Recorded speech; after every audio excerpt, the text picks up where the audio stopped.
Hello, in this video I will show you what the Help button can do for you.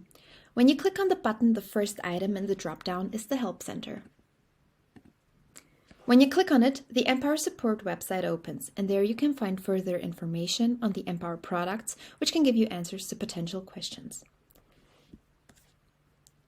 In case you cannot find the answer to an issue, you can open a new ticket at the bottom of the page, and our support team will get back to you.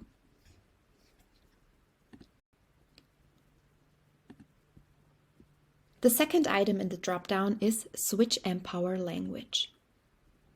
Here you can choose in which language you want Empower to be in. Just click on your chosen language and then click on the translate symbol.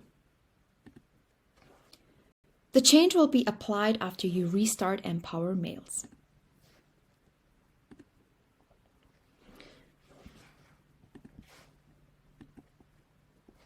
The third item is about Empower.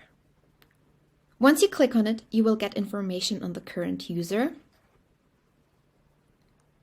and which version of Empower Mails you are using.